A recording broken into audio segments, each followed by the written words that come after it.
Kurtop here, and these are 100 secret experiments that we found out about too late. Mom is more important than food. In the 1950s and 60s, psychologist Harry Harlow placed baby rhesus macaques in a cage with two mothers. One was made of bare wire but had a bottle of milk. The other was soft, covered with cloth, but had no food. It would seem the choice is obvious. Where there is food, there is love. But the babies spent almost all their time with the soft mother. They only went to the wire mother to eat and immediately returned to the cloth one. So the basic need is not just calories, but also contact, warmth, and safety. Next came the fear tests. A frightening object was placed in the cage. At first, the baby would cling to the soft mother, and then once calm, would start exploring the room. This is very similar to how a child behaves. First comes a secure base, then curiosity. When the soft mother wasn't there, the babies would freeze, squeal, huddle in the corner, and hardly explore the space at all. The harshest part of this story is the long-term consequences of being deprived of contact. Monkeys that grew up without a real mother and without playing with peers became withdrawn and were easily hurt. Their parental behavior would break down. Later, it turned out that some of these problems could be alleviated if these babies were given a lot of real contact and care. But the traces of a lack of warmth in early childhood still remained. The experiment influenced the approach to orphanages, maternity wards, and neonatal intensive care units. Physical contact is not a luxury, but a necessity. That's where the kangaroo care in neonatology comes from. Mother and child staying together, attention to tactile support. After Harlow, scientific ethics became much stricter regarding experiments on animals. The price of knowledge should not break a living being unless absolutely necessary. Experiments. I won't focus on the details on purpose. They're available publicly, and they're worse than any horror movie. But to understand who we're dealing with, we need to at least take a brief look behind the doors of the camp laboratories. Dr. Sigmund Rascher was one of those who officially worked for the SS and conducted experiments on people. In a pressure chamber, literally. Prisoners were placed in a sealed capsule to simulate conditions at an altitude of 20,000 meters, without oxygen, without protection. They observed how long a person survived, monitored heartbeats, and noted when it stopped. Survivors of the pressure chamber were then exposed to freezing. They were submerged in icy water while their body temperature and brain activity were monitored. They then tried to revive them. Sometimes it worked, sometimes it didn't. Everything was documented. And this wasn't cruelty for the sake of cruelty, it was calculated. They were interested in the limit, where the body ends, where the spirit begins, how to use pain as a tool. There is a theory that the Nazis were looking for a way to rewrite the boundaries of the human mind, to create a soldier who could withstand extreme conditions, or instead to turn a person into something else, controlled, reprogrammed. There was also the Die Glocke project, the bell, a device shrouded in secrets, rumors, and speculation. It was created deep in Silesia. Inside, there was supposedly a heavy liquid with the codename Zerum 500.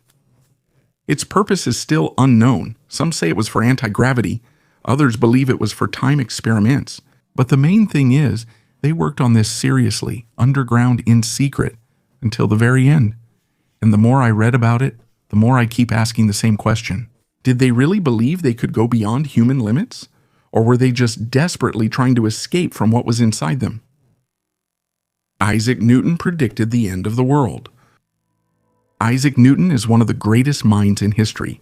He changed humanity's understanding of the world by formulating the laws of motion and gravity. But his interests went far beyond physics. He was a mathematician, astronomer, alchemist, and theologian, striving to understand the world in all its fullness. One of the most curious discoveries associated with Newton was his predicted date for the end of the world, the year 2060. He calculated it based on the Bible, specifically the book of Revelation. Newton believed that the 1,260 days mentioned there actually meant years. Counting this period from the year 800, the time of the founding of the Holy Roman Empire, he arrived at 2060. However, the scientist himself noted that this was just a hypothesis. Unlike modern scientists who separate science and religion, Newton saw them as a single whole. He believed the world followed divine laws and sought to uncover them. At the same time, he was skeptical of hasty prophecies and warned that inaccurate predictions could discredit the Holy Scripture. Today, his views may seem unusual, but in his time, natural philosophy encompassed not only science, but also the search for the divine plan in nature. Newton was not only a great physicist, but also a man who sought the truth in all its forms. The most terrifying tribe. Traveler and blogger Daniel Pinto caused a real shock by publishing a video with the Vitovi tribe from Papua New Guinea. In the video, which has gathered over 17 million views, he shows a meeting with the silent members of the tribe guarding the sacred waterfall. The Vitovi people are dressed in costumes made of mud and clay, and their masks resemble spirit birds with long noses and fierce expressions. They protect the waterfall from outsiders, and they are quite intimidating.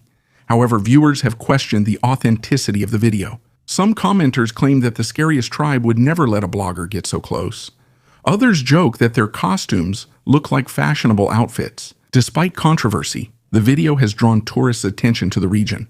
Now, travel agencies mention Vitovi as a tourist destination, offering guests eco-lodges and an introduction to the tribe's culture. And what do you think? Is this tribe real or just another way to attract naive tourists? Write your opinion in the comments below the video. The iconic collection Missa in Agenda Defunctorum from 1733 is a rare artifact from the early 18th century created for the performance of requiem masses. This unique collection, used by priests for reading prayers at the altar, stands out not only for its content, but also for its dark symbolic design. The book's binding is decorated with an image of a skull and crossbones, emphasizing its purpose in rituals related to death and remembrance. The collection includes chants and texts of the Latin liturgy that were used for the repose of the souls of the deceased. The skull symbolism on the cover reflects the era's view of the transience of existence and serves as a reminder of the inevitability of death. These motifs are characteristic of the Baroque era. Such books were works of art, symbolizing the mystique and grandeur of Catholic rituals. It is known that bindings with such symbolism were often made specifically for churches or noble families who wanted to emphasize their connection to religious tradition. This collection was probably used in a monastery or chapel, serving as a reminder of the need to pray for the repose of souls. Shigir Idol. In 1894, a remarkable discovery was made in the Shigir Bog, located in the Urals in Russia, a large Shigir idol. This ancient wooden totem, carved from a single larch trunk, is more than 11,500 years old. This makes it one of the oldest known wooden artifacts in world history. The uniqueness of the Shigir idol lies not only in its age, but also in the complexity of its carvings, which may indicate the existence of a developed symbolic system among ancient societies. Despite numerous studies, many mysteries surrounding this artifact remain unsolved to this day. The symbols and images on the idol remain a mystery, continuing to spark debates among scholars and archaeologists about the culture and beliefs of ancient people who lived on Earth tens of thousands of years ago. Such discoveries not only demonstrate the rich history of the region, but also allow us to speculate how many territories that are now part of the Russian Federation were inhabited and developed over thousands of years. In addition, an interesting aspect of Russian history is the story of its territorial expansion. For example, Alaska was part of the Russian Empire until 1867. Later, as is well known, this land was sold to the United States of America. There were also plans to develop California in the early 19th century, where Russia established trading posts and forts, such as Fort Ross. One of the most remarkable episodes is the story of the island of Madagascar in the 17th century. If you are interested in Russian history and the possibilities of its territorial expansion, you should definitely watch the video with lectures on the lesser-known chapters in the history of the Russian Empire and the states that could have become part of it. The video link is in the description below. 1. Heart transplant, December 1967, Cape Town Groote Schuur Hospital. Surgeon Christian Berner is preparing for something that has never been done before, a human heart transplant. The patient is 53-year-old Louis Vashkansky, severe heart failure, almost no chance of survival. The donor is a young woman who died in an accident. The doctors confirm brain death, and the family gives consent for organ donation. The team enters the operating room and performs what at the time seemed to push the limits of what was possible. The donor's heart is cooled and transferred into the patient's chest. The vessels are sewn together, connected to the blood flow, and the clamps are removed. And the heart, which just a minute ago was lying on the table, makes its first beat in the new body. This was the moment after which newspaper headlines around the world could never sound the same again. Vashkansky lived for 18 days. He did not die from heart failure, but from pneumonia. To prevent rejection, strong immunosuppressive drugs were given, and the body could not cope with the infection. A few months later, the second patient, Philip Leiberg, lived for a year and a half. For that time, it was a significant result. It became clear. The operation is possible, and the main problem is managing the immune response and infection. After that, everything came down to details on which survival depended. Surgeons improved their techniques, and pharmacologists came up with a new drug. In the early 1980s, cyclosporin appeared, and survival rates increased dramatically. Heart transplantation stopped being a single-bolt operation and became a routine practice for thousands of people each year. Yes, donor shortages and rejection risks remain, but heart replacement is no longer science fiction. This story is about cost and boundaries. Some argued about whether it was acceptable to declare death based on brain criteria and exactly when it was permissible to remove organs. Bernard took a step that propelled medicine forward and gave new life to hundreds of thousands of people. Technology. When people recall the technological developments of the Third Reich, they most often talk about the V-1 and V-2 rockets. And indeed, these were the first ballistic missiles in history that struck cities and possibly set the direction for the entire future space program. But that's only what became public, what the world saw. At the same time, in closed facilities, work was underway on projects that are still debated to this day. One of the most discussed projects is Honebu. These were developments of disc-shaped flying vehicles, shaped like flying saucers, described as machines with a gravity engine, capable of vertical takeoff and reaching speeds unattainable by the aviation of that time. Schematics, labels, internal drawings, all of this exists. Perhaps these were just concepts, or maybe more. One of the key figures in this field is Victor Schauberger, an Austrian engineer who worked with vortex flows. His idea was that energy could be obtained not by burning fuel, but by controlling the natural flows of water and air with the vortex as a source of power. He believed that nature had already invented the perfect form of movement, and that humans just needed to learn how to copy it. The Nazis knew this, and apparently used it. All these projects stood out because they didn't resemble frontline weapons or aim to change the course of the war. They were made as if for another purpose, not for victory, but for what came next. It's hard to explain this feeling, but it's there, as if someone expected that these machines would be needed not in 1945, but later. Of course, most of these developments never reach the testing stage, but their existence speaks to the scale of ambition, to the desire to push beyond the limits, not figuratively, but literally. In these drawings, diagrams, and ideas, there was a drive to find a way out when all other roads had already been blocked. The mystery of Japanese figurines. There is an air of mysticism surrounding the ancient art of Japan, especially among Western scholars. What do the small, alien-like, charming clay dog figurines dating from the prehistoric Jomon period range? Why do dog have such similar features despite the variety of craftsmen and regions? And how can we find meaning in works created by people with whom we have no way to communicate? They were mainly discovered in the western part of Japan since the 17th century and have a unique appearance.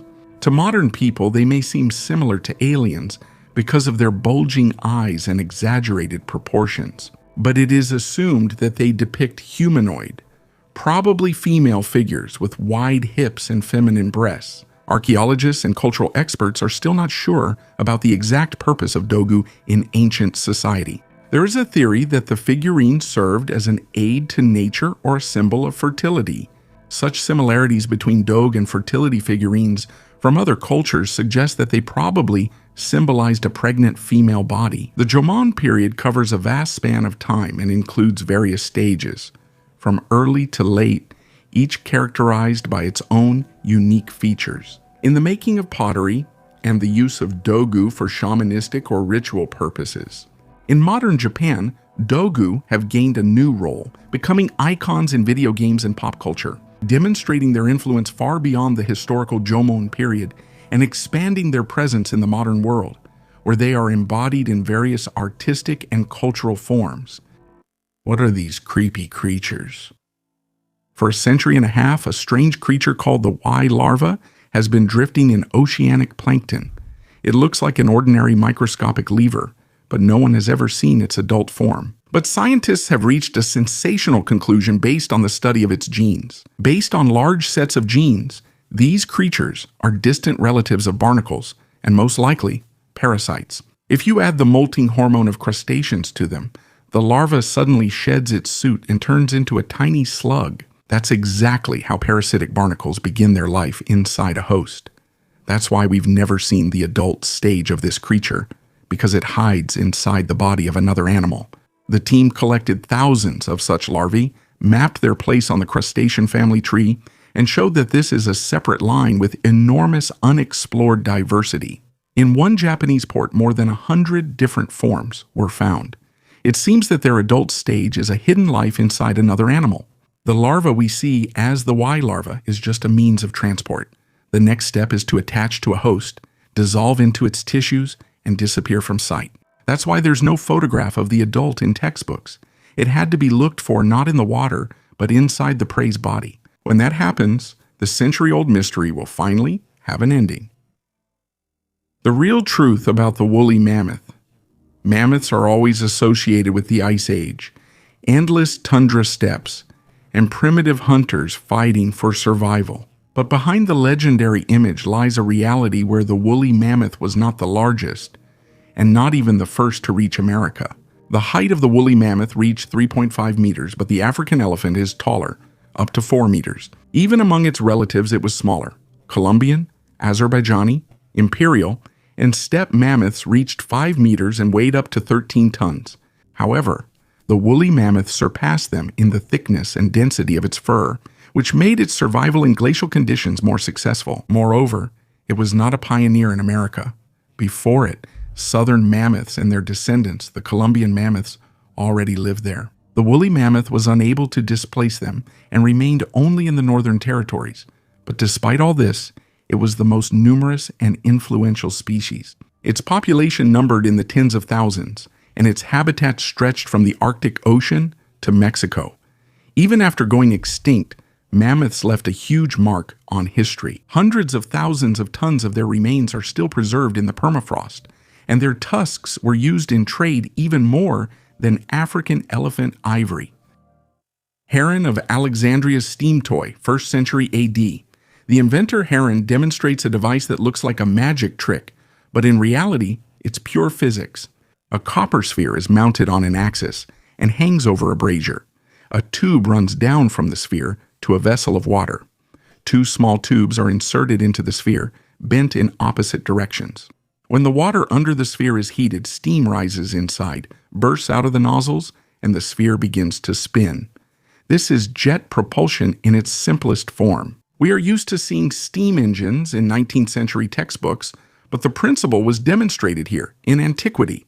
Heat the water, get motion. The second invention of Heron is even more spectacular, the automatic doors in the temple. Here's how it works. A fire is lit on the altar. Under the altar, there is a sealed vessel with water. The fire heats the air in the chamber. Pressure increases, forcing water through a tube into another vessel. As it gets heavier, a pulley and rope system opens the doors automatically. The priests then extinguish the fire. The pressure drops, the water siphons back. The counterweight takes over. The doors smoothly close. No magic involved. Just heat, pressure, and movement. Heron made other devices as well. A coin-operated holy water dispenser, water clocks, even small stages with figurines that moved according to a program. But it's the steam sphere and the temple doors that best demonstrate the idea. Complex science often starts with a very simple visual model that can be explained in a minute and demonstrated on a table. Myths. If the Nazis were truly inventive in anything, it was in how they rewrote myths. Almost any ancient culture where they could find an echo of the power of sacrificial ritual was turned into yet another Aryan source. And it didn't matter how historically justified it was. The main thing was that it sounded impressive. With the Vikings, it was simple. They were taken as an example of pure masculine principle. Runes, swords, images of grim heroism. It was because of this logic that Himmler tried to turn the SS not into an army, but into a cult. In fact, with its own symbols, rituals, even places of power. Wheelsburg Castle was intended as a new Valhalla, a temple for future priest warriors. With the Aztecs, it was more complicated due to distant geography, but the Nazis were still interested in the idea.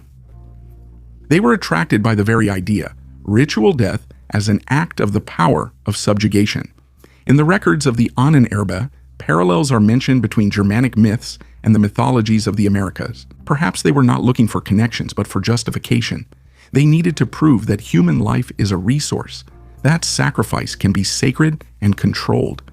And then there was Atlantis. Here, there were no boundaries at all. There were many theories, but they adopted one of them.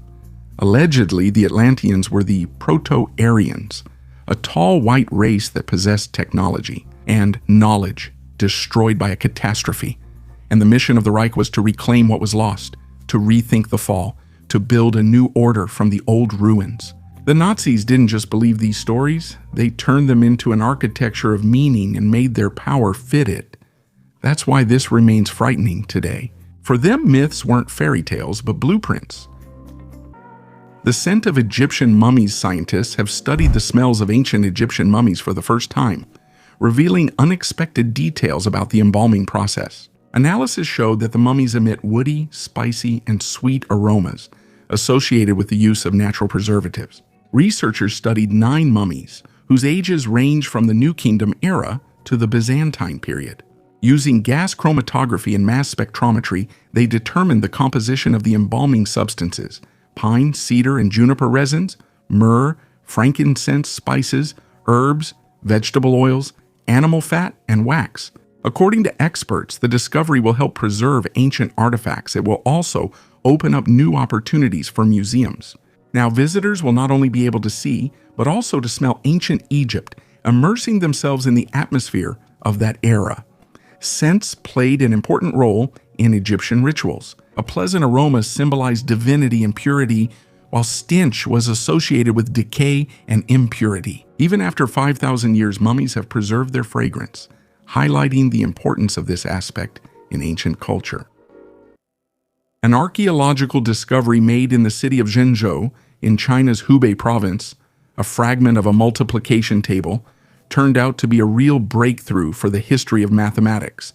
In one of the ancient tombs, which is more than 2,300 years old, thousands of bamboo slips were found containing records related to mathematics, literature, medicine, and animal husbandry. These slips, which were used for writing before the invention of paper, contained more than 30,000 characters. Some of the most significant discoveries were the fragments containing ancient. The texts on bamboo demonstrate basic mathematical operations. 5 times 7 equals 35. 4 times 7 equals 28. 3 times 7 equals 21. These cheat sheets date back to the Warring States period, which preceded the unification of China under the rule of Emperor Qin Shi Huangdi and the founding of the Qin dynasty. America was discovered 7,000 years earlier. The authors of a new study from the University of Bournemouth in the United Kingdom have presented evidence indicating that the first people settled North America, not 14,000, but at least 23,000 years ago. This date was determined based on the analysis of ancient human footprints and fossilized plants. Until recently, it was believed that humans appeared on the continent through a corridor formed by melting ice 14,000 years ago. Scientists claim that in the early 21st century, hypotheses about an earlier settlement of the continent emerged. The first natural analysis of seeds found near human footprints was criticized. It was argued that the seeds could have absorbed old salty water, which would have distorted the dating results. To refute this theory, researchers used flow cytometry, a method usually applied to analyze human cells. This method allowed scientists to isolate and study individual particles of plant material. The second method, optically stimulated luminescence, also confirmed the age of the traces, based on dating grains of ancient plants. Thus, the new analytical methods confirmed the previous conclusions of scientists, indicating that the history of the first inhabitants of North America needs to be reconsidered. Medieval giant woman. In the Middle Ages, on Lednicki Island in Poland, there lived a woman of unusual height who probably suffered from mental disorders. She is the only known giantess from Poland of that time, as confirmed by Dr. Magdalena Machak. Her height was about 200 cm. At that time, ordinary women were about 1.6 meters tall. The woman passed away at the age of 25 to 30. Her skeleton was found by researchers in the Lednica area. It is assumed that having such a disease could have been accompanied by mental health problems. Interestingly, despite her height, the giantess's life in medieval Poland could have been quite comfortable, as she was well known in her community. But her burial was unusual. Unlike accepted traditions, her body was oriented to the west and she had no burial items. The Band of Holes in Peru. In the Pisco Valley in Peru, there is a mysterious place known as the Band of Holes, or Monte Sierpe. It is a narrow strip of land, 14 to 20 meters wide and about 1,500 meters long, covered with thousands of shallow holes. Their exact purpose remains a mystery, although scientists have proposed many theories. The site first gained fame thanks to an aerial photograph by Robert Shippey, which was published in the 1930s in National Geographic. For a long time, archaeologists avoided Monte Sierpe. It was only in the 1950s that Victor von Hagen studied the pits and suggested that they were empty graves, estimating their total number at 5,000. Later, John Hislop put forward the theory that the pits were used as storage facilities, similar to those found in other parts of Peru. Each hole is about a meter in diameter and up to a meter deep. They are made in different ways. Some are dug into the embankment. Others are surrounded by stone walls. Modern research, including a detailed map created with a drone in 2015, has shown that the strip of holes consists of 5,000 to 6,000 pits, divided into blocks with unique patterns. Nearby are Inca roads and the remains of storage facilities, and the pottery found indicates their origin from the 15th century when the Incas conquered the Chincha people. Archaeologist Charles Tanish believes that the pits may have been used to measure agricultural tribute that local farmers gave to the rulers. Other scholars, such as Jean-Pierre Prosson, believe that the line of holes may be even older. He believes that the pits may have been used to store fertilizers, such as excrement. To this day, the line of holes remains one of the most mysterious archaeological discoveries in Peru. Who created it? Why? And how are still subjects of debate and ongoing research. 10 days without sleep. In the 1960s, 17-year-old student Randy Gardner decided to test how long a person can go without sleep. At first, it was a project for a school science fair. Then sleep specialists got involved. He was constantly kept moving and under observation. Conversations, night walks, board games, basketball, pinball, simple memory and attention tests. The first 2 days showed the classic picture: yawning, irritability, difficulty staying focused. By the third day, his speech and coordination started to slip. It became harder to express simple thoughts. On the fourth and fifth days, sensory distortions appeared. Shadows turned into figures. Pieces of text drifted away. It seemed like he was hearing things that weren't there. His reactions slowed down. His memory started to fail. He would forget what he had done just a minute before. By the 6th to 8th days, his mood was swinging. Logic puzzles became extremely difficult, but he could still manage familiar tasks. He could still play a normal round of pinball if the movements were automatic. By the 9th to 11th days, micro-sleeps began, brief blackouts lasting a few seconds. The mind was awake, but the brain would suddenly shut down for a moment. It became hard to count.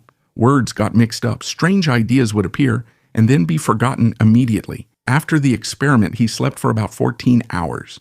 He woke up, ate, and then went back to sleep for another night.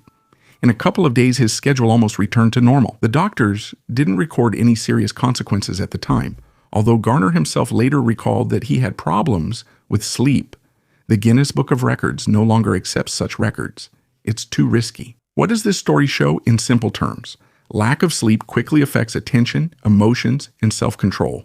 Then microsleeps start to happen. The brain takes what it needs. It's better to leave records in the textbooks. In everyday life, even one night without sleep changes a person. A tiny alien. Just 2 months after scientists in Peru exposed a hoax that claimed 2 dolls were actually alien bodies, stories about aliens are appearing online again.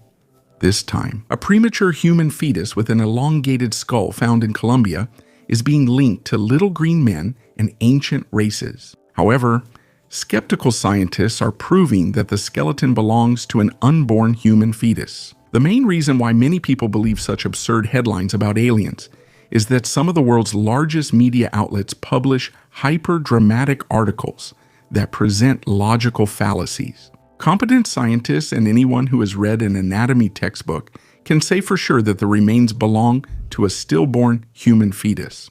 The so-called alien has an elongated skull, which, combined with its unusual eyes and 10 ribs on each side of the body, unlike the typical 12 in humans, led to the claim of extraterrestrial origin. As it turned out, the reporter who published the story in the Daily Mail received the first image of the alien anonymously via WhatsApp.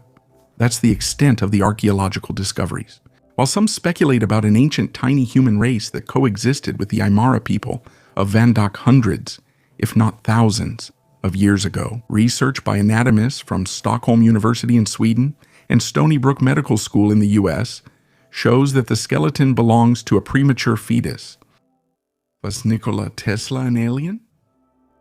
Nikola Tesla was a brilliant inventor whose ideas were ahead of his time. However, his incredible achievements have given rise to many theories, including the suggestion that he was not human, but an alien. In declassified FBI documents, there is a record suggesting that Tesla may have come from Venus. Margaret Storm, the author of the book Return of the Dove, claimed that she gained access to this information through an interplanetary communication device supposedly created by Tesla in 1938. The report states that Tesla's engineers were in contact with his spacecraft, and that he himself was a Venusian who was left on Earth in 1856. This version seems fantastic, but the fact that such a statement appeared in official FBI documents raises questions. Keep in mind that during the Cold War, intelligence agencies gathered all sorts of information, including unconfirmed theories. Despite the mystique surrounding his name, Tesla remains a key figure in the history of science. He registered about 300 patents, and his discoveries laid the foundation for technology such as radio, television, and wireless power transmission. He registered about 30 patents, and his discoveries laid the foundation for technologies such as radio, television, and wireless power transmission. Even decades later, his ideas continue to inspire engineers and scientists. Bringing the brain back to life.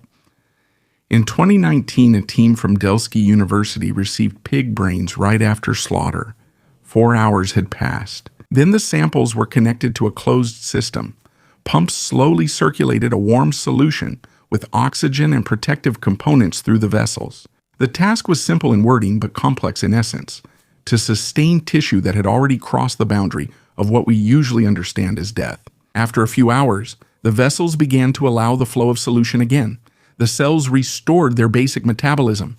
Neurons held an electrical charge and responded to local stimuli. This is not resurrection. There was no organized brain activity. It was further suppressed with medication.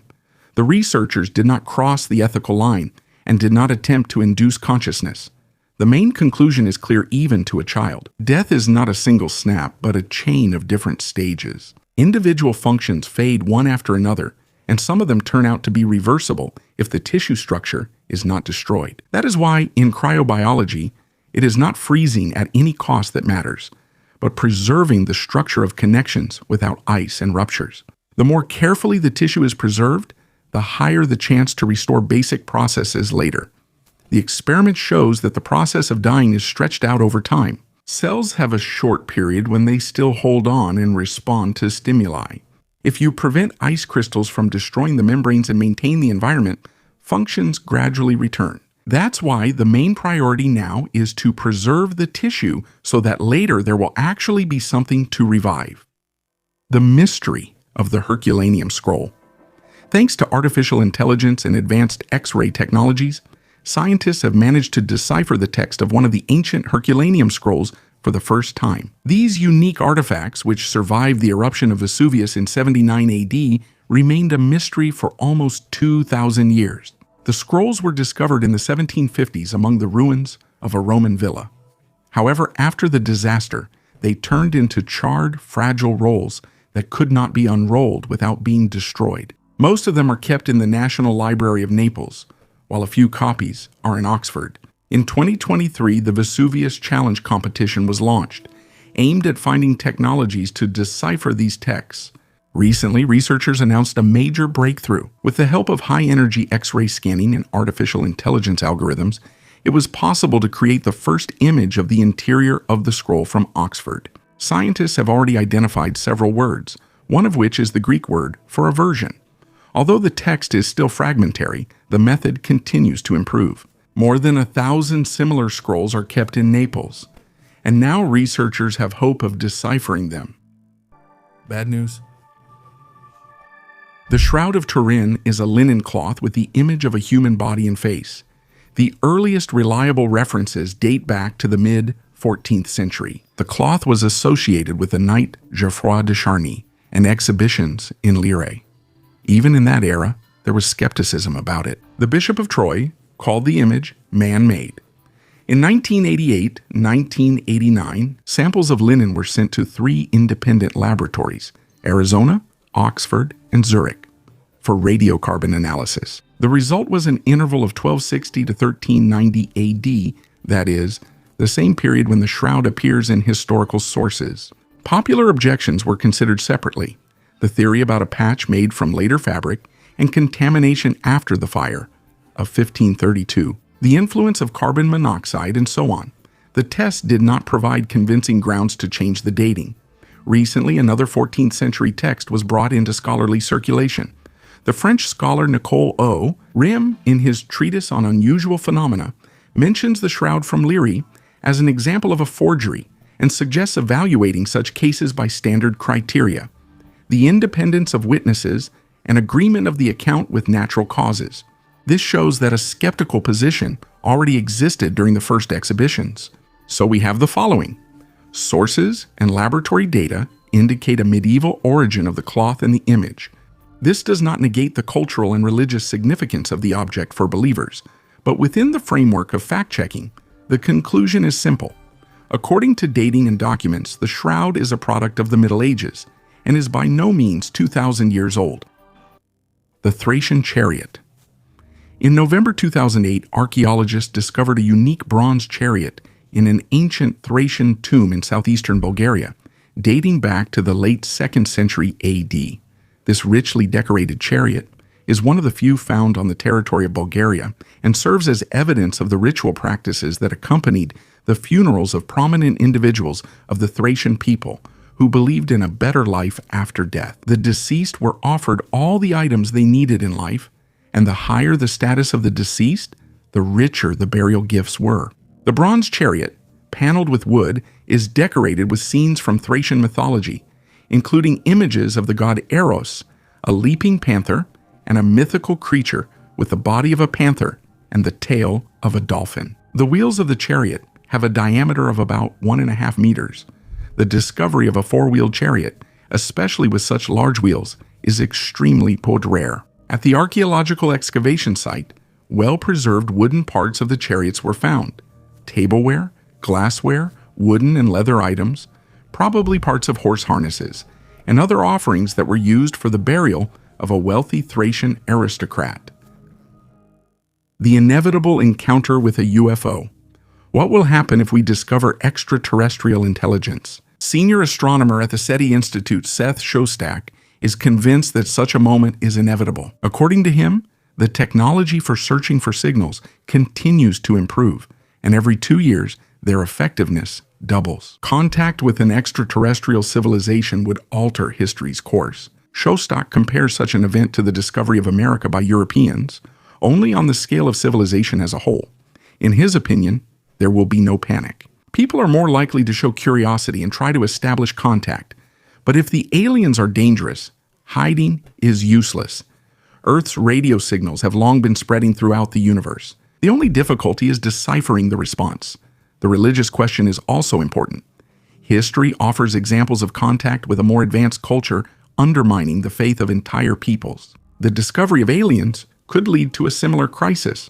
But what if we find only microbial life, say, on Mars? It's less impressive, but it will show that Earth isn't the only place life can begin. Shostak believes that if we receive a signal, it might be sent not by biological beings, but by advanced artificial intelligence.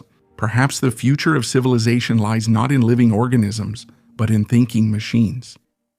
The power of authority. The man in the white coat calmly says, "Go on." Behind the wall, the student complains about his heart and shouts, "In front of you is a control panel with a switch from 15 to 450 volts and a table of mistakes. You are the teacher. A mistake means punishment. Each subsequent mistake means a higher voltage." This is what Stanley Milgram's experiment at Yale looked like in the early 1960s. The volunteer thought it was a memory study. In reality, the student was an actor, and the screams were pre-recorded. The task was to see how far an ordinary person would go if there was an authority figure nearby, confidently asking, "Continue, continue."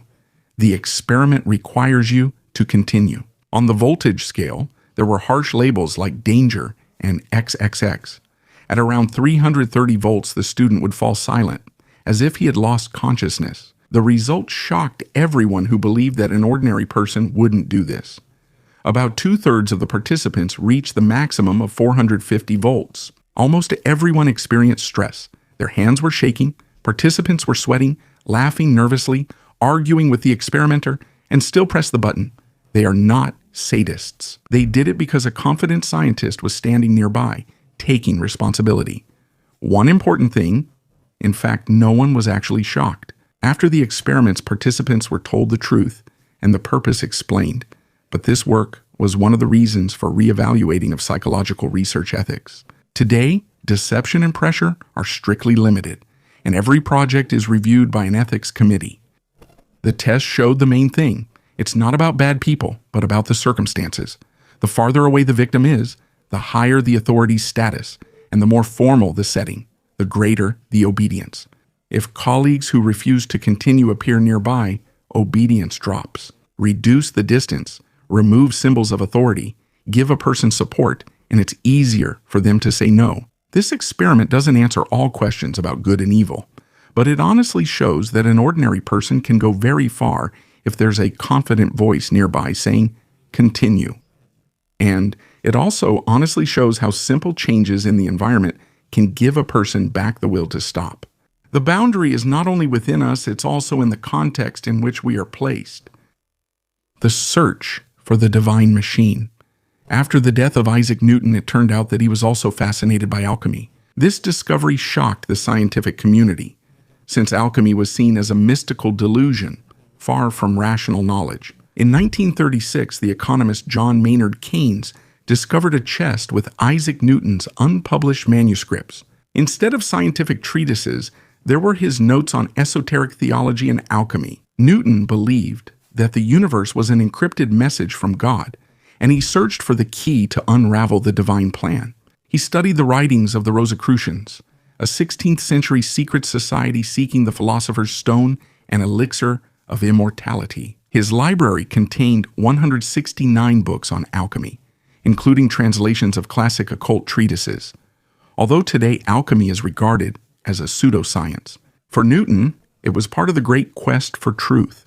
He saw no boundaries between science, philosophy, and mysticism, believing that everything was interconnected.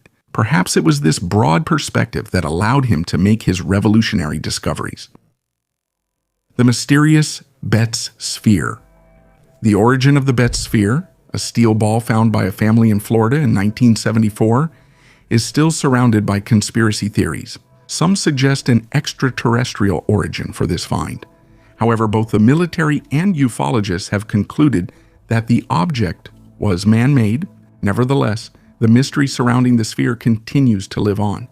The Betz family found the sphere after a fire, assuming it was a cannonball from the time of the Spanish colonizers.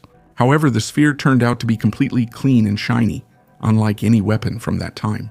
In the house, the sphere began to exhibit mysterious behavior, moving on its own and making sounds. Interest in the sphere grew after a series of expert studies, which failed to fully uncover its mystery. Nevertheless, scientists tend to believe the sphere is of earthly origin, citing its steel composition. The Bet sphere continues to intrigue minds, becoming the subject of speculation and conspiracy theories. Some suggest it is connected to extraterrestrial civilizations, while others see it as merely a lost human artifact. The whole world depends on it. Before nails were invented, building a house was like solving a puzzle. Logs were joined with dovetail joints, boards were fastened with tenons and grooves, and every joint required time and a precise hand. The nail changed the pace of construction. 1 strike secures a piece, 10 strikes assemble a wall. The story began back in ancient Rome. There, people learned to smelt iron on a large scale and cast fasteners, shaping them instead of carving them out of wood. But up until the end of the 18th century, nails in Europe were almost always forged by hand. The blacksmith would heat up a square rod, hammer all 4 sides, draw out the point, cut the head, and then chop off the finished blank. Nails differed in length, profile, and purpose, from thin roofing nails to short boat nails, and each nail cost about as much as you'd earn from a small side job. A revolution happened at the end of the 18th and the beginning of the 19th century. Machines appeared that cut iron strips into blanks and formed the head with a single strike. Nails became cheaper and turned into a mass-produced product. They were no longer counted individually, but by the sack. Then came steel, made by the Bessemer process. Instead of soft wrought iron, there was now a strong, uniform material.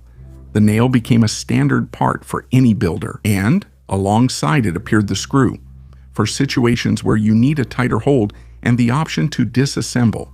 It sounds simple, but through the nail we can see the development of entire eras. Archaeologists tell a 17th century handmade nail from a 19th century factory made one by the head shape. They read old roof repairs from the rust and several generations of work from the different nail links in the same wall. And yes, the nail didn't replace ancient techniques. A good carpenter will still leave a dry tenon where the wood needs to move without cracking, and a nail will be used where speed and rigidity are important.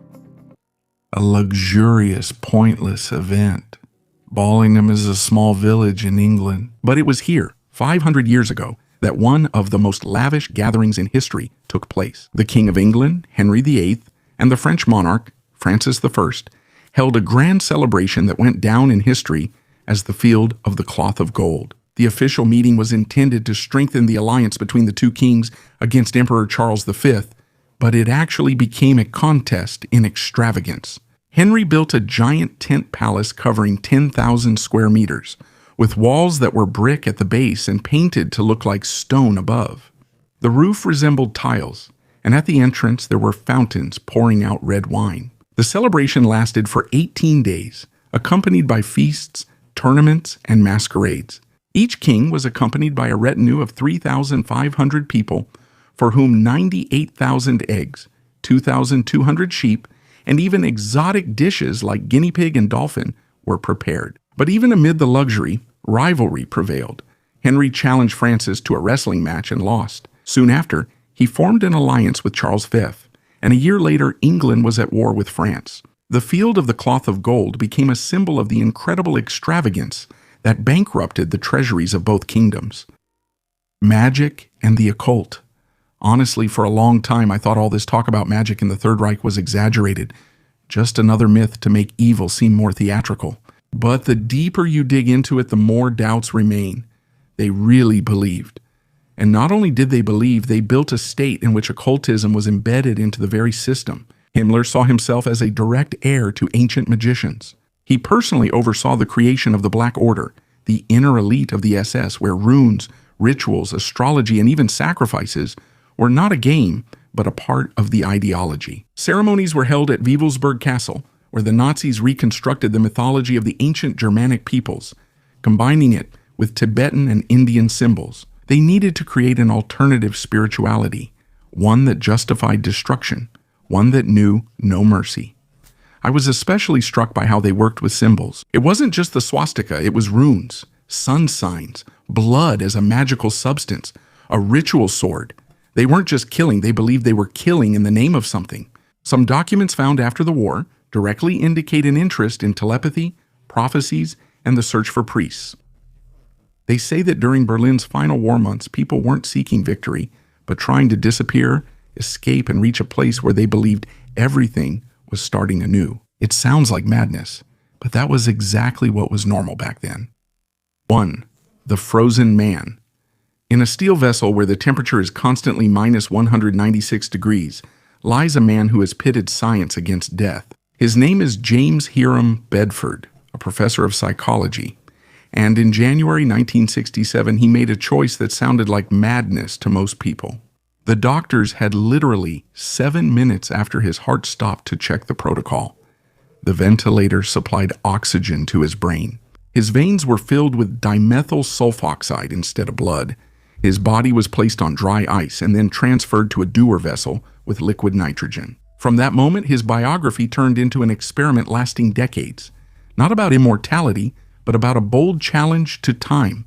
Can life be stopped, and where does personality end? Bedford's capsule moved between storage facilities, survived lawsuits from relatives, and pressure from the insurance company. His son transported it on a trailer, and in the early 90s, Alcor specialists took the body out for inspection. The face looked younger than his 73 years. Some areas of skin had lost their color, the corneas had turned white from the ice, but overall, the preservation was better than expected, and Bedford was placed back into a new vessel. Today he rests in Scottsdale alongside dozens of cryo patients. This story isn't over yet. Ahead lies only the storage protocol and a long period of waiting. Since then, cryobiology has come a long way. Crude freezing has been replaced by vitrification, dimethyl sulfoxide has been archived, and tissue destruction by ice crystals is now prevented by precise control of cooling and warming. No one promises resurrection tomorrow, and to be honest, the most pressing question isn't even about a cure for cancer, but whether neural connections will survive that long period. That's what gets to me. The fact that one human life has voluntarily become an experiment for future generations, so that we can finally answer what death really is, a switch or a long pause that can be rewound. The only one on the entire planet, discovered in 2010 in the Mogok region of Myanmar, Kyauthuit, is possibly the rarest mineral on Earth. This reddish-orange crystal, weighing only 1.61 carats or 0.3 grams, was initially overlooked by Kyauthuite miners who were searching for sapphires. Only after analysis conducted by Dr. Kyauthu did the mineral receive its name, and in 2015 it was recognized as a new mineral by the International Mineralogical Association. Kyauthuite consists of bismuth and antimony oxide. Despite the seemingly simple composition, its atomic structure is unique, which makes the mineral exceptional. Another unusual property is its high density, which is 8 times greater than that of water. These characteristics, along with the rare geological formation conditions, make Kyauthuite a real mystery for scientists. The mineral formed in pegmatite, an igneous rock created during the final stages of magma crystallization. Today, the unique specimen of Kyauthuite is kept at the Natural History Museum of Los Angeles County, where it is carefully preserved as a scientific treasure. Kyauthuite remains a unique testament to the geological processes that shaped the Earth millions of years ago. Although synthetic versions of the mineral are possible, natural Kyauthuite is of great value to science, helping to understand tectonic shifts and the evolution of minerals on our planet. Egyptian crocodile armor is truly a unique discovery. It was made from crocodile skin and was used in religious rituals in ancient Egypt. During the time of the pharaohs, crocodiles were considered sacred animals and symbolized strength and power. The god Sobek, often depicted as a man with the head of a crocodile, was one of the most important deities in Egyptian mythology. He was often linked to the pharaoh's power, as well as protection and fertility. Armor made from crocodile skin was supposedly used by priests during religious rituals in honor of Sobek. Crocodile skin, in turn, was considered a powerful amulet that protected against enemies and evil spirits. The first girl born through IVF in England in the summer of 1978, an ordinary girl named Louise Brown is born. She looked like an ordinary baby, weighing 2.6 kilograms, healthy and crying loudly. What was unusual was the way she was born. The egg was fertilized in a lab dish, not inside the mother. The embryo was then placed in the womb, and the pregnancy continued normally. Previously, Leslie and John Brown had spent years unsuccessfully trying to have a child. Doctors Robert Edwards and Patrick Steptoe offered them a method that was considered a desperate long shot: to fertilize the egg in a sterile environment and transfer the embryo back. It sounds simple, but at that time, every detail was critical, from the exact timing of egg retrieval to the conditions in the incubator. Any mistake and nothing would work. There was a lot of skepticism. Newspapers wrote about test tube babies, and philosophers, religious leaders, and politicians argued about it. Some said, "We are meddling where we shouldn't." Others believed it was a chance for families who would otherwise never hear a child's cry in their home. After 9 months, all the arguments quieted down for a moment. Louise was born healthy. Edwards later received the Nobel Prize. Steptoe did not live to see it. Their work opened the door for millions of families, and the technology advanced rapidly afterward. They learned how to retrieve more eggs per cycle, to better cultivate embryos, to select the most viable ones, and to carefully perform the transfer. Cryopreservation was introduced. Now embryos can be vitrified and used later. For patients, this meant a simple and clear thing. If natural conception doesn't work, there is a real tool available, not just miracles and prayers. Today, IVF is not a sensation, but a routine procedure in clinics around the world. Yes, it's expensive. Yes, it doesn't always work the first time. And yes, ethical discussions haven't gone anywhere. But the fact itself is no longer disputed. A child conceived in a laboratory is no different from any other. The story of Louise Brown is the moment when the impossible became ordinary, and when millions of couples got the chance to hear the voice of their long-awaited child. A city from the poetry of the 8th century. In Nanjing, China, archaeologists have discovered the ancient city of Shannan, mentioned in the Ballad of Shannan by the poet Li Bo. The discovery is over 3,000 years old, which provides an opportunity to study the history of this place. Li Bo's ballad, dating back to the 8th century, tells the story of a young bride facing loneliness and longing for her husband. The heroine's emotional journey ends on a melancholic note, reflecting her desire for reunion. The archaeological team discovered numerous artifacts, including wall foundations, trenches, wells, furnaces, and a sacrificial pit. According to Wang Wei, president of the Chinese Archaeological Council, this site was a major discovery in Nanjing in 2023. Among the artifacts are ceramic items, tableware, ding vessels, and other objects that reveal new aspects of the Channan culture. This discovery is important not only for archaeology but also for literature, linking the poems of Li Bo with a real ancient city. The excavations allow for a deeper understanding of the cultural context of Nanjing and the ancient civilization, demonstrating the connection between art and reality. The Lycurgus Cup. The Lycurgus Cup is a unique ancient artifact that combines high art and technical sophistication. This Roman glass cup, dated to the 4th century AD, serves as a vivid example of ancient glass-making craftsmanship.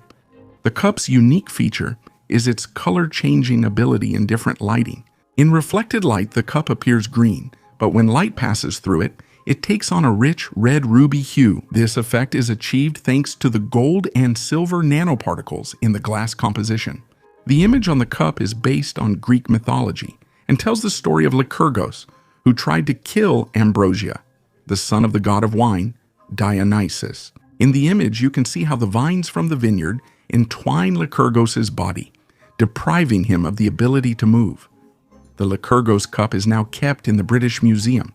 It serves not only as a magnificent example of ancient art, but also as clear evidence of the high level of knowledge ancient craftsmen had in the fields of chemistry and optics.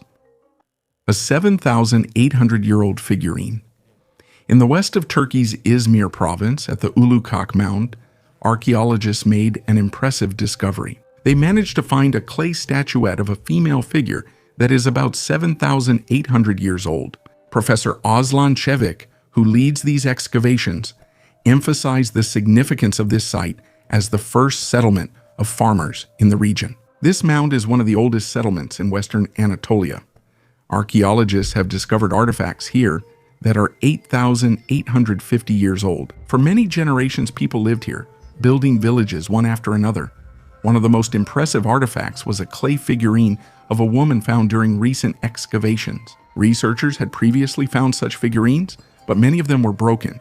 This is the third figurine found in perfect condition. There is a theory that these figurines represent images of gods. However, some of them were found in a dump, which makes this theory less likely. It is possible that the figurines were used in various rituals related to important life events, such as the birth of a child or the harvest. A vaccine against fear. For a long time, people believed that life could spontaneously arise. If bread became moldy, it meant the mold appeared on its own. If meat rotted, it meant worms were born. It seemed logical, since no one could see how invisible creatures got in there. Pasteur conducted a simple and clear experiment. He took flasks with nutrient broth, boiled them, and killed all living things inside. He stretched and bent the neck of each flask into the shape of a long swan's neck. Air could freely enter, but dust with microbes settled in the bins and didn't reach the broth. As a result, the broth remained clear and clean for weeks and months. When the flask was tilted so the broth touched the dust in the bin, or the neck was broken, the liquid soon turned cloudy. This shows life doesn't arise from nothing. It is brought in by air along with dust. From this, a simple practice was developed that we still use today. Boiling sterile instruments, sealed jars, and clean operating rooms are direct descendants of these flasks. Pasteurization of milk follows the same logic. Heat to kill microbes and block the way for new guests. A few years later, Pasteur went even further, from cleanliness to protection. He was looking for a way to tame diseases like anthrax, chicken cholera, and most importantly, rabies. He weakened the pathogen and administered several vaccinations to help the immune system learn to fight early. The rabies story became symbolic. In 1885 in Paris, a 9-year-old boy named Joseph Meister, who had been badly bitten by a rabid dog, was brought to him. At that time, this almost always ended in a painful death. Pasteur decided to take the risk and gave a course of vaccinations using his still unapproved method. The boy survived. For thousands of people, it sounded like a vaccine against fear. For the first time, a deadly disease had a real shield. The whole point of this story is its clarity. A couple of flasks showed us where infection comes from. A few careful steps, and you have a tool in your hands that saves food, the operating room, and people. No magic, just cleanliness, warmth, and an understanding of how the invisible world really works. The future of humanity on Mars. Elon Musk does not give up on the idea of colonizing Mars. He is confident that by 2027, automatic Starship stations will land there, and by 2031, the first humans will be able to set foot on the red planet. But how will it be organized? How will society be organized on Mars? Elon Musk claims that the Martian colony should be completely self-sufficient, without any dependence on governments on Earth. At the same time, he advocates abandoning representative democracy in favor of direct popular governance. A similar system existed in Veliki Novgorod from 1136 to 1478. Citizens would gather at the Vetch and make important decisions themselves. Laws, peace treaties, the rule of the prince. Essentially, Musk is proposing a similar model for the first Martians. In his opinion, Mars is a chance for humanity to start from scratch and survive if Earth ends up on the brink of disaster. Gristhorpe Man. On July 10, 1834, William Beswick discovered an ancient burial mound on his property in Gristhorpe, North Yorkshire, England. Inside it, he found an unusually shaped oak coffin with the remains of a Bronze Age man, known today as the Gristhorpe Man. Beswick made the discovery with help from a Scarborough Philosophical Society member. New discoveries about the Gristhorpe Man have shown that he was about 180 centimeters tall, which was considered tall for the Bronze Age. This indicated a high social status. He may have been a tribal chief. Additional evidence of this status can be found in the burial items. Before being placed in the oak coffin, the body of the Gristhorpe Man was wrapped in a leather cloak. The burial items included a dagger, flint tools, a basket with food remains, and a bark vessel, which, according to modern research, contained milk. Modern science has also revealed that the Gristhorpe Man was likely a warrior due to the presence of numerous healed fractures. Isotope analysis of his tooth indicates a consistently rich meat diet throughout his life. Radiocarbon dating of the tooth, dentine, and femur, conducted at the University of Bradford, showed that his death occurred about 4,000 years ago. Eternal memory in glass. Imagine a thin plate of quartz glass. A laser makes tiny marks inside it like dots, but in 3 dimensions. These marks can be rotated and made stronger or weaker, so a lot of information can fit into a single plate. Roughly speaking, it's not just a single flat track like on a disk, but a whole multi-layer archive inside the glass. The main feature is durability. Glass doesn't rust, isn't affected by water, magnets, or time. Calculations and tests show that such a medium can withstand heat, humidity, and be stored for an incredibly long time. This isn't an everyday flash drive, but a permanent cold storage archive. You record it, then forget about it for years or even tens of thousands of years. It's simple. A laser stores the information inside. During reading, the glass is lit, the camera records the marks pattern, and software restores the files. This applies to both documents and videos, which can also be stored and retrieved from the glass. The main benefit is hassle-free storage. The plate can sit on a shelf for years and you can read it at any time. It's convenient for family archives, film libraries, and time capsules. Precious old brooch. On the British show Antiques Roadshow, which airs on the BBC, a mother and daughter presented an antique brooch in the shape of a ballerina. The piece of jewelry immediately caught the attention of the jewelry expert, Joanna Hardy. The brooch turned out to be exquisite. Turquoise, rubies, diamonds, and 18-karat gold. Materials that look refined and elegant. Hardy noted that the brooch could be a collector's item and is worth a fortune. The daughter said that the brooch was given to her mother by a Polish jeweler in the 1970s or 80s. When he was closing his shop, he allowed the woman to choose any item. She chose the ballerina because she used to teach at a ballet school in Chester.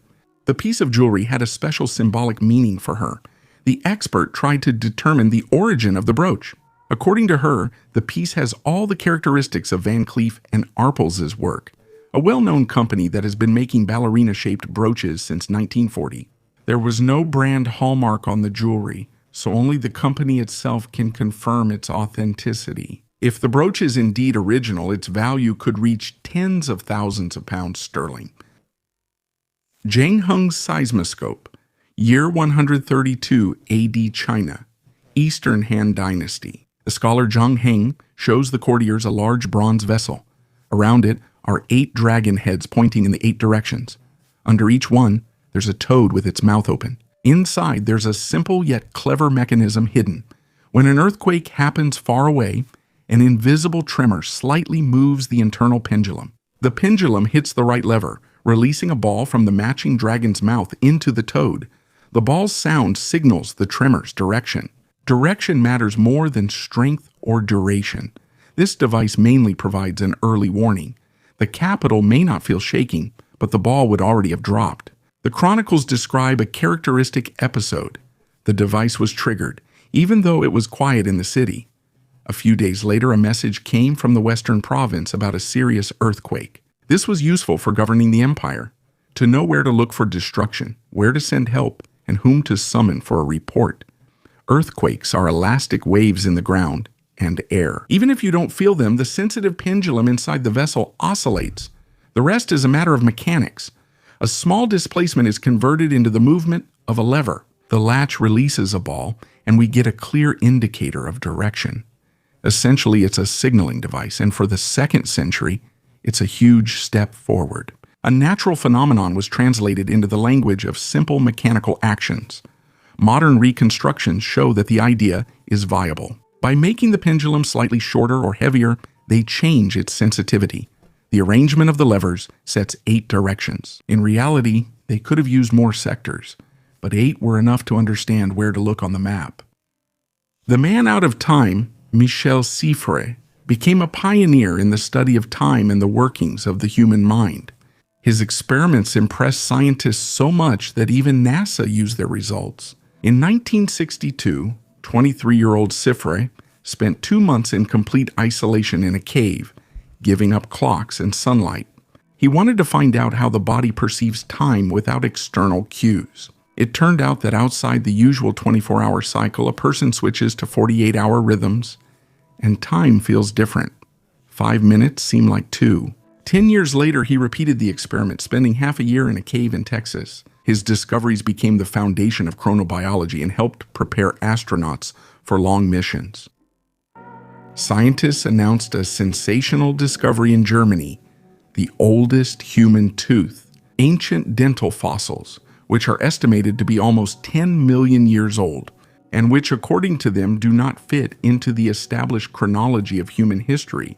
What is truly shocking is that one of these fossils resembles the teeth of the earliest human ancestors. However, until now, such teeth have only been found in Africa, not in Europe, and even then, the existing series of fossils is millions of years younger. Discovered in September 2016 near the German town of Eppelsheim, the two well-preserved teeth are dated to about 9.7 million years ago.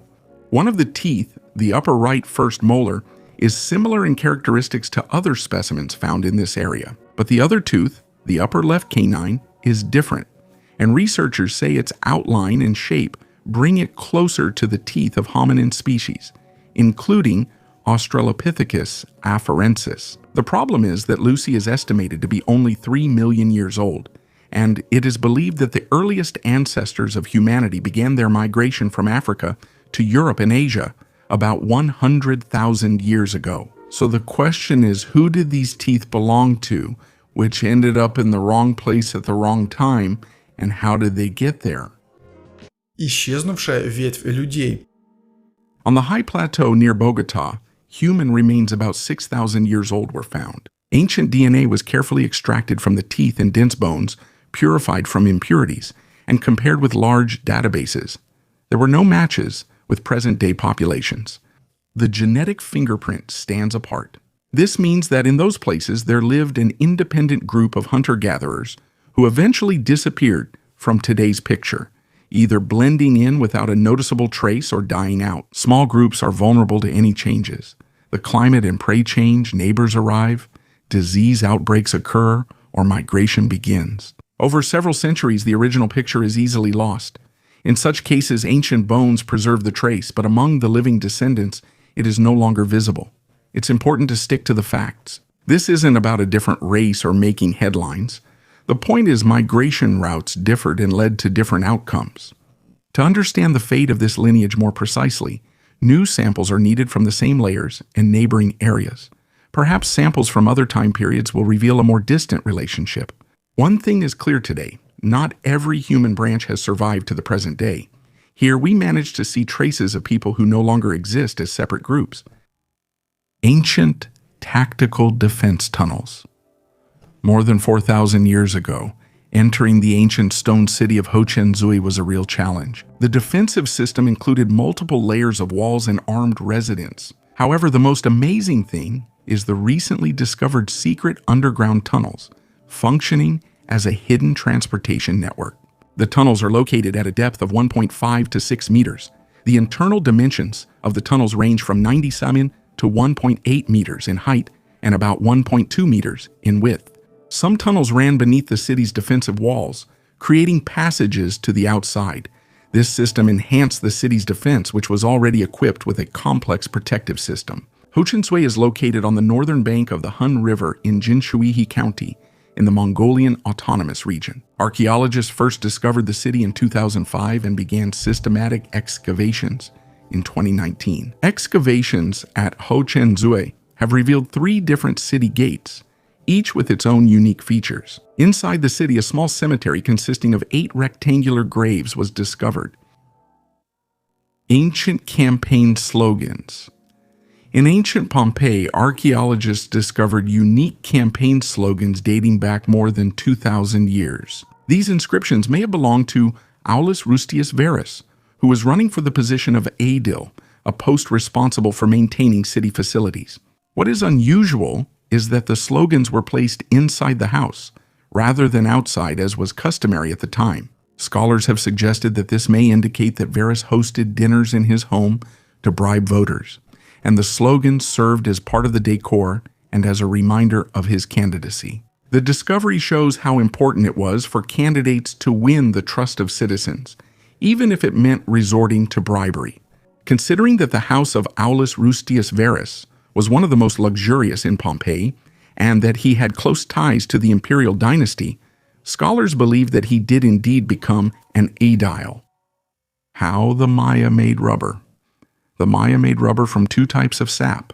They would take the white, milky sap of the rubber tree. They'd add green sap from a forest vine and stir it with a stick, causing the liquid to thicken, darken, and become sticky before their eyes. After a few minutes, what they hold becomes a soft, elastic mass instead of a milky liquid.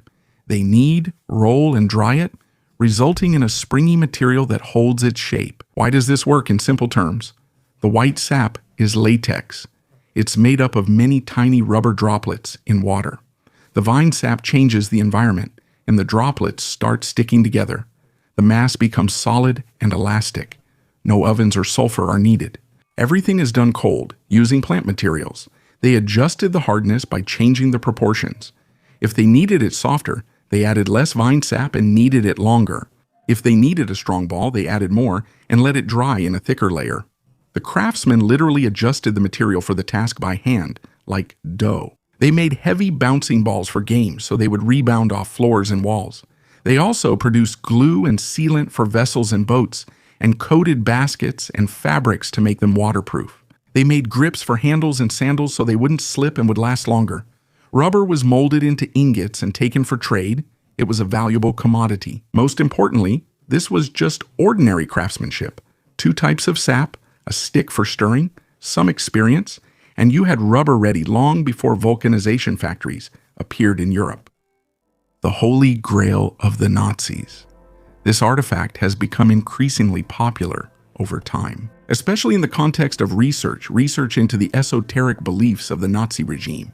It is true that a number of high-ranking Nazi leaders, including Himmler, were interested in the occult and mystical traditions. However, it is important to understand that most of the information on this topic is based on myths and speculation.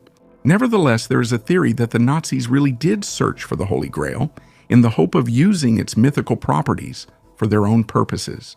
Combined with the archaeological expeditions organized by the Ahnenerbe, the SS Research Institute, this theory becomes even more interesting. Some historians claim that one of the goals of the Nazi expeditions to Tibet and other regions was to search for relics, including the Grail. However, there is no clear evidence for this. There is also an opinion that the Grail could have been located in southern France in the Cathar region, and that the Nazis conducted excavations there. This myth was further inflated thanks to popular culture, especially movies and books. In a number of works, the Nazis are depicted as chasing after sacred relics, including the Grail, to gain supernatural power or justify their ideology. However, scientific and historical research on this topic proves that although the Nazis were indeed interested in the occult and mysticism, most of these claims are based on myths. Nevertheless, the idea that the Nazis might have been searching for the Holy Grail has become one of the most recognizable and exciting themes in modern pop culture. The oldest pirate flag. The National Museum of the Royal Navy in Portsmouth features a unique artifact, a pirate flag known as the Jolly Roger. It was captured off the coast of Africa in 1780. This flag, with its red background, served as a clear message to merchant ships: surrender or die. On its fabric, you can see traces of gunpowder and bullet holes scorched around the edges. Around 1700, such flags began to be actively used by pirates. Initially, red was the dominant color, but over time, pirates experimented, preferring other designs as well, including black flags. Richard Noyes, the museum curator, says that the image of pirates created by Hollywood is far from reality. In history, they were a dangerous threat to trade, not romantic movie heroes. Each pirate ship captain could choose his own design for his flag, but the most popular motifs became skull and crossbones motifs. The name Jolly Roger probably came from the French phrase Joli Rouge, which translates as pretty red, highlighting the original red color of the flag. Sarcophagus of a woman with special status. In the city of Reims, France, archaeologists made a unique discovery: an ancient sarcophagus from the Roman Empire, dated to the 2nd century AD. According to experts, its owner was a woman of high social status. The sarcophagus, made of solid limestone, was carefully secured with 8 iron locks and hidden under a heavy stone slab, weighing 770 kilograms. To examine the contents without damaging the relic, researchers used X-rays and endoscopy. In this way, they discovered a human skeleton surrounded by burial accessories. Inside the sarcophagus was a woman who had passed away at the age of 40.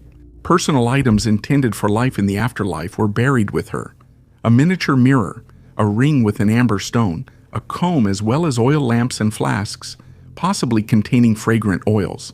The sarcophagus was discovered in the vast area of the ancient necropolis of Rheims, located at the intersection of 7 major roads connecting the city with other Roman settlements, including Lutetia, today's Paris, and Lugdunum, today's Lyon. More than 5,000 burials were found in this area, but most of them were looted, and many artifacts were destroyed during the World War I. The discovery of this sarcophagus is a real find, as it is the first fully preserved object of its kind in this Gallo-Roman city. Scientists hope that DNA analysis from this tomb will reveal more about its owner, possibly uncovering secrets about her origins and social status.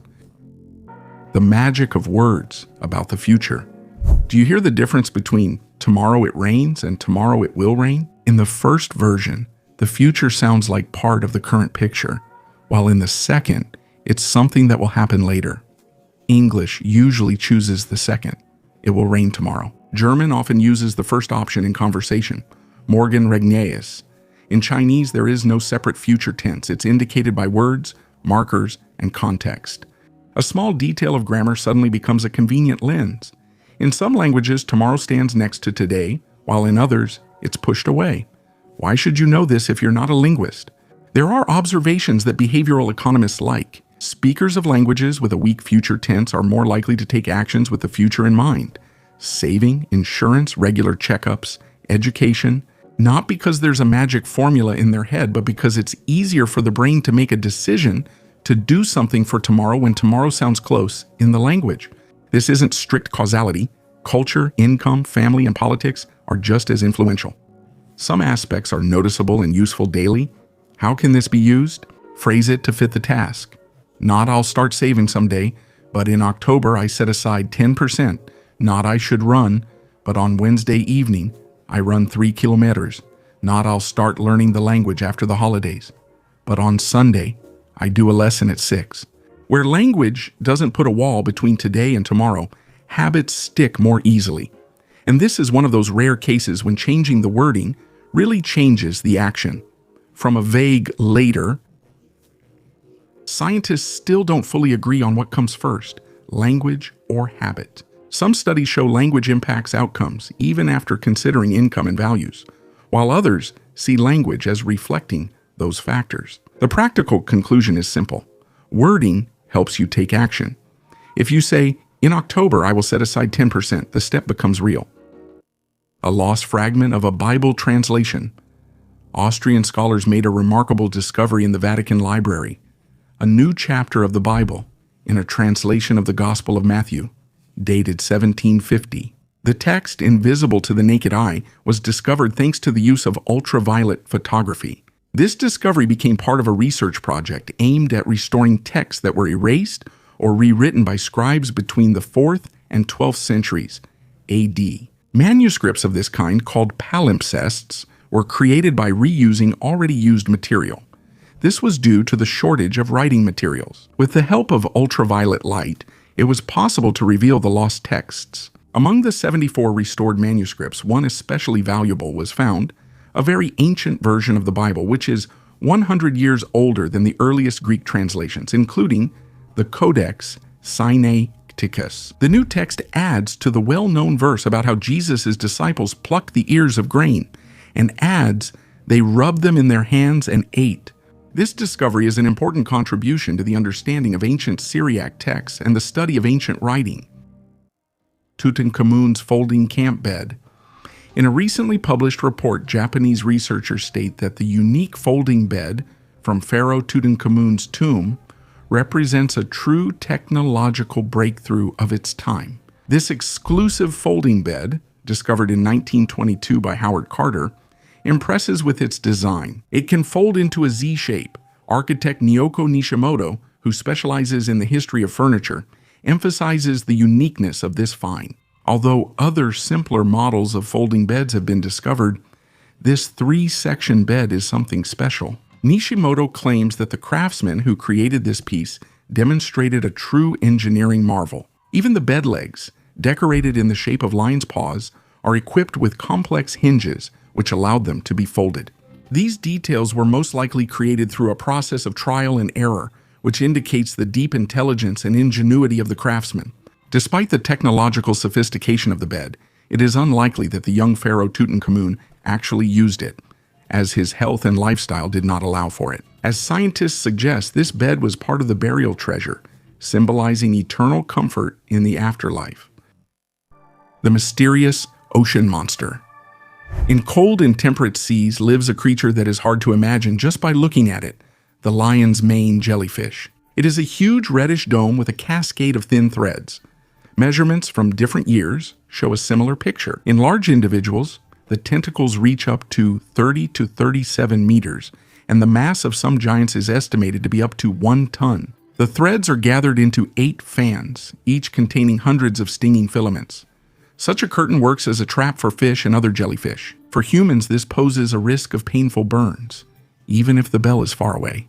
The name was not given by accident. The bundles of tentacles really do resemble a thick mane around the bell. They don't just scare, they work like nets.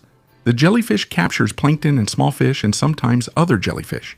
These creatures appear near the shore more often when water is warm and food is abundant. After contact, a person's skin is covered with burn marks, and although fatal cases are rare, the experience is memorable. The title of the largest jellyfish remains a subject of debate. Some refer to a giant specimen from the 19th century off the coast of New England, while others doubt the accuracy of the measurements and point to Nomura's jellyfish from the Yellow and East China Seas. Nomura's jellyfish reach about 2 meters in diameter and weigh hundreds of kilograms. During mass influxes, they clog fishing nets. It's not fish, it's all jellyfish. On the other end of the spectrum is the tiny irukandji. The bell is only a few centimeters, but its toxin, in an unfortunate encounter, can send an adult to intensive care. The lion's mane jellyfish is not a mythical monster, but part of the ocean's larger system. It is eaten by leatherback turtles and large fish. It also helps regulate populations of fish fry and plankton. The risk of encounters increases in warm years during mass algal blooms. During such periods, it's better to pay attention to Coast Guard warnings. И не нырять без гидрокостюма. Don't forget, the wrong prayer. In the quiet reaches of Israel, on the grounds of an ancient monastery near Jerusalem, archaeologists discovered something unusual, a stone block containing an ancient text about 1,500 years old. This artifact contains a passage from Psalm 86 known as the Prayer of David. Amazingly, the text was in ancient Greek, which was the standard language for recording the New Testament at that time. Visually, this stone stood out because of a cross. But what surprised scholars even more was that the prayer was inaccurate. Where it should have said, "Hear me, Lord, for I am faithful to you," it was written, "Jesus Christ, protect me, for I am poor and in need." Most likely, the author made a mistake because of his imperfect Greek, preferring his native Semitic language. The place where it was found, the monastery in Hyrcania, was built on the ruins of a fortress erected 2,100 years ago by the Hasmonean dynasty. Under the rule of the Byzantine Empire, it continued to exist even after the arrival of the Rashidun Caliphate. Among other valuable finds, there is a gold ring with turquoise, probably intended for a child. The ring is decorated with an Arabic inscription, Mashallah, Allah. Mummified teenage mother. Archaeologists have re-examined the mummified remains of a young mother who died in childbirth more than 1,500 years ago, and discovered shocking details. 2 fetuses were found in the pelvic area and in the chest. This discovery is astonishing at the same time. The mummy of a teenage girl who died during childbirth in ancient Egypt was found in the Karga Oasis at the El Bagawat Cemetery in 1908. The body was treated with salt, which is consistent with the ancient Egyptian practice of mummification. At first, archaeologists assumed that the girl died from complications during childbirth, but a CT scan revealed a second fetus in her chest cavity, indicating a twin pregnancy. What was especially disturbing was the discovery that one of the fetuses was missing its head.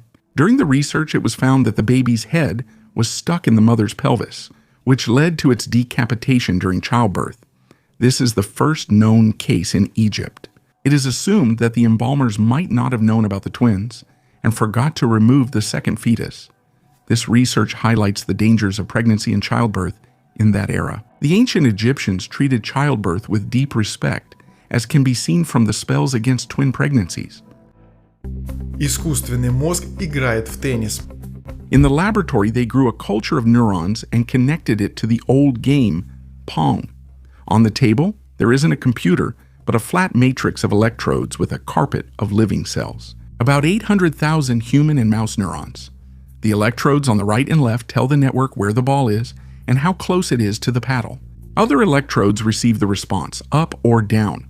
When the ball flies past, the network gets an unpleasant, chaotic signal. When it hits, a short, predictable stimulus comes in. So the neurons are given a simple goal: reduce chaos and hit more often. In a minute, the culture starts to perform better than a random player. This is not some kind of miracle intelligence and not a brain in a jar that understands the rules. The network simply learns to recognize recurring situations and give an appropriate response. There are many mistakes, but there are noticeably more hits than with random movements. The practical point here is that this is a controlled setup. You can immediately see how a substance changes the behavior of neurons in it. You give a drop, and by monitoring hits, response time, and signal stability, you can tell if things improved or worsened. Тоже с токсинами, алкоголем и никотином. With anesthetics, you don't have to guess the effect. It shows up on the graph within minutes. The same setup is also useful for fine-tuning prosthetics and neurointerfaces. Living tissue reacts to noise and delays differently than a computer model does, and you can catch this in real time. This isn't consciousness or a brain in a jar. There are no feelings or sense of self here. There's a layer of neurons on an electrode array that, when signaled, learns one trick: to move the paddle. The value is in the control. You can make the rules more complex, add inputs, and measure the result in a second. Accuracy, speed, stability. Next, it's not just a pixel on the screen, but a real object. The same network moves a small motor or stabilizes an LED based on the signal. You can also grow the cells of a specific person and directly see which medicines actually improve their function. All the stories from this episode can be verified. That's their strength. Tell me which discoveries to cover next, and I'll put together a new episode from things that change our understanding of what's possible. Thank you for watching. Goodbye, everyone.